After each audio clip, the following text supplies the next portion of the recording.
இது பப்ளிக் ஆக்ஷனா இல்ல private schema? பாத்துடலாமா? அதாவது நம்ம ஜெனரலா பேங்க்ல லோன் வாங்குனா ஒரு ப்ராப்பர்ட்டிய குடுப்போம். அந்த ப்ராப்பர்ட்டி நம்ம பேங்க் லோன கரெக்ட்டா கட்டுற வரைக்கும் சேஃபா இருக்கும். ஒன்ஸ் நம்ம பேங்க் லோன கட்டாம விட்டுட்டோம்னா, ஏலத்துக்கு போகும் இல்லையா? கடைசி அட் த எண்ட்ல. அப்படி ஏலத்துக்கு போறப்போ, பாரோவருக்கும் பேங்க்குக்கும் நடுவுல இருக்கிறது recovery officer. Because he is the custodian of the property. Custodian of the ப்ராப்பர்ட்டினா பேங்க்குக்கு நஷ்டமும் அடைஞ்சிராம, பாரோவருக்கும் நியாயமா, அதாவது ஃபவுல் பிளே எதுவும் பண்ணிறாம அந்த ஆக்ஷன் நடத்தியிருக்கணும். பட் இங்க இந்த ரெக்கவரி ஆஃபீசர் என்ன பண்றாருன்னா, ஃபவுல் பிளே பண்ணி அவரோட கொலீக்கோட ஒய்ஃப்‌க்கும், அந்த ஒய்ஃபோட ரிலேட்டிவ்‌க்கும் அந்த ஒரு ப்ராப்பர்ட்டி குடுத்துட்டாரு. அதுவும் என்ன ரேட்ல பார்த்தீங்கன்னா, 2008ல ஆக்ஷன் நடக்குது. பட் 2006 படி அந்த மார்க்கெட் வேல்யூக்கு அவர் செல் பண்ணிடுறாரு.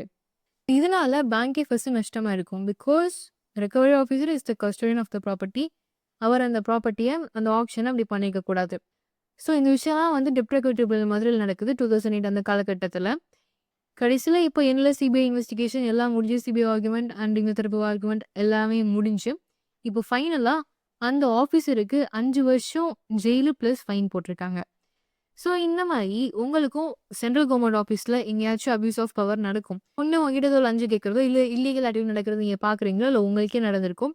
எப்படி நீங்க ரிப்போர்ட் பண்ணலான்றது இப்ப பார்க்கலாம். ஸோ நீங்க கம்ப்ளைண்ட் குடுக்குறது 2 விதமா குடுக்கலாம். ஒண்ணு யார் அந்த கம்ப்ளைண்ட் குடுத்துருக்கான்னே தெரியாம அனானிமஸா குடுக்குறது. இன்னொன்னு நான் தான் இந்த கம்ப்ளைண்ட் குடுத்துருக்கேன். இந்த அட்ரஸ்ல இருந்து இந்த கம்ப்ளைண்ட்ட சென்ட் பண்றேன்ற மாரி குடுக்கலாம். ஸோ 2யுமே பார்க்கலாம். அனானிமஸா குடுக்குறது அப்படின்னா, பிஐடி, பிஏ ஸ்கீம் கீழ நீங்க குடுக்கலாம். பிஐடி, பிஏ ஸ்கீம்னா public interest disclosure and protection of informer scheme. இந்த ஸ்கீம் கீழ சிவிசி சென்ட்ரல் விஜிலன்ஸ் கமிஷன் கீழ நீங்க இந்த இத குடுக்கலாம். ஐ மீன் உங்க கம்ப்ளைண்ட் ரிப்போர்ட்ட நீங்க சப்மிட் பண்ணலாம்.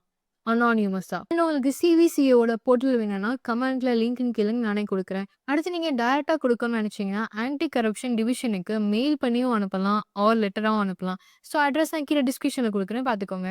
அண்ட் சிபிஐ சென்ட்ரல் கவர்ன்மெண்ட் விஷயத்துல நீங்க டைரக்ட்டா அக்சஸ் பண்ணலாம். பட் ஸ்டேட் கவர்ன்மெண்ட் வந்துட்டா, ஸ்டேட் கவர்ன்மெண்டோட கன்சென்ட் இல்லாம சிபிஐ உள்ள வர முடியாது. But high court R supreme court order இருந்துச்சுன்னா வரலாம்.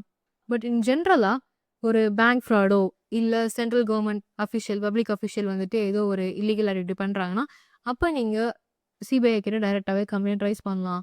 ஸோ இந்த வீடியோ இன்ஃபர்மேட்டிவா இருந்துச்சு அப்படின்னா ஸ்டே டியூன்ட்.